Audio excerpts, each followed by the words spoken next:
Carlos Enrique Raposo nació en 1963 en Río de Janeiro, en una familia modesta. Como muchos niños brasileños, creció con un balón de fútbol como su compañero inseparable. Desde muy pequeño soñaba con las glorias del deporte rey, admiraba a estrellas como Zico, Sócrates y Falcao, y anhelaba la fama, el dinero y el reconocimiento que solo el fútbol podía darle. Pero la realidad golpeó rápido. A medida que crecía y entrenaba, Carlos empezó a darse cuenta de que no tenía el talento necesario para destacar. Su técnica era limitada, no poseía la velocidad ni la resistencia física requerida, y sus entrenadores apenas confiaban en que pudiera tener un futuro profesional. Este choque con la realidad pudo haber sido el fin de su sueño, pero para Carlos fue solo el comienzo de una idea revolucionaria. ¿Y si podía ser futbolista sin tener que jugar realmente? ¿Y si pudiera vivir el sueño sin las exigencias del juego?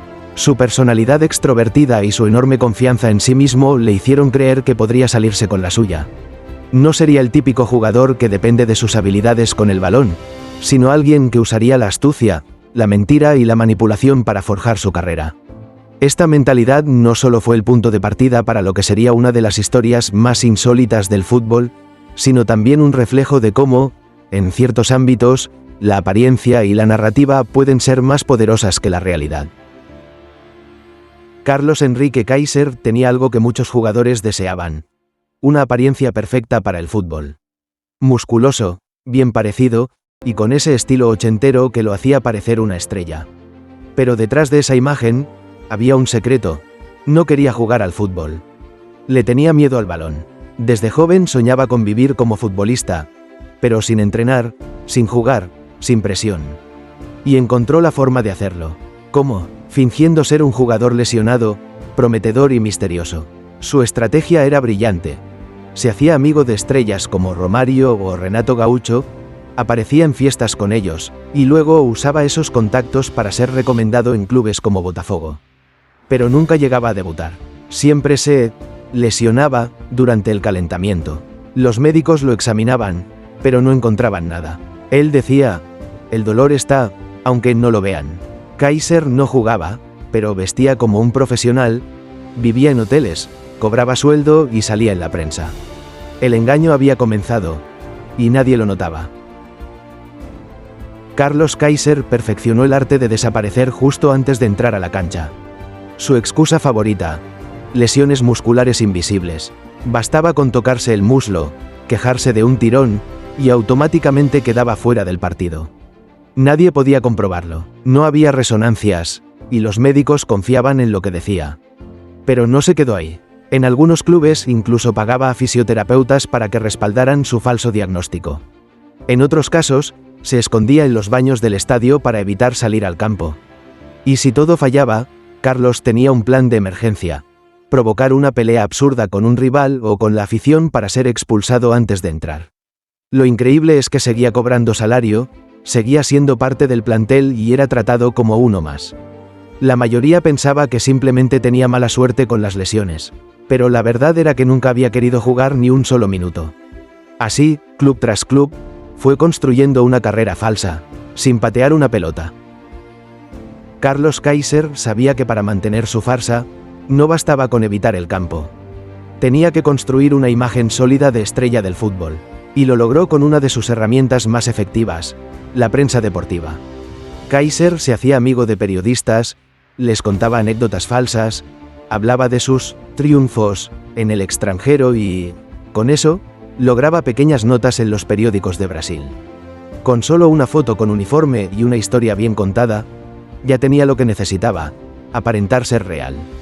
En una época sin redes sociales ni Google, nadie podía verificar si lo que decía era cierto.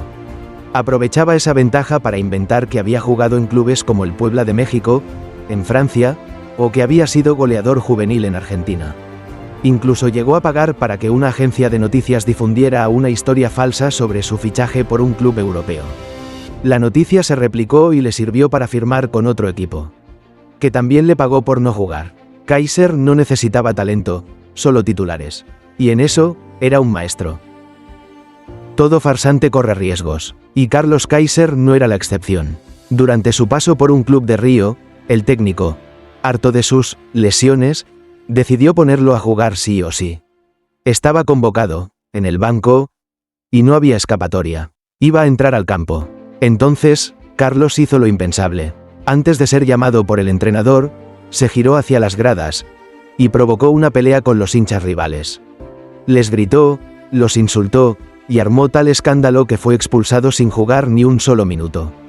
Cuando lo llevaron al vestuario, el técnico fue a encararlo. Pero Kaiser ya tenía preparada una nueva mentira.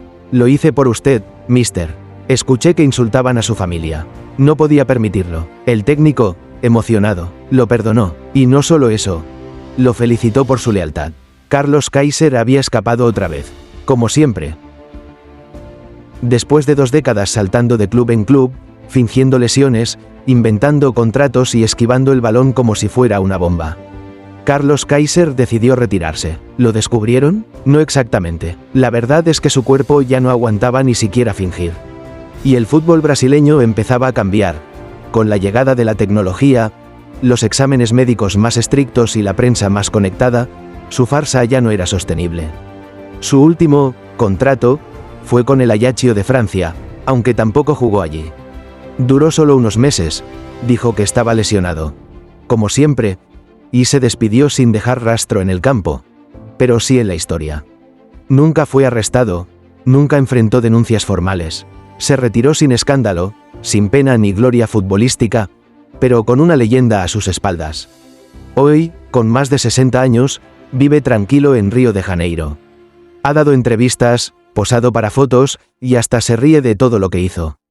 Carlos Kaiser no ganó títulos, ni metió goles, pero logró algo que pocos consiguen. Pasó a la historia, enseñándonos que, a veces, la mejor jugada es no jugar.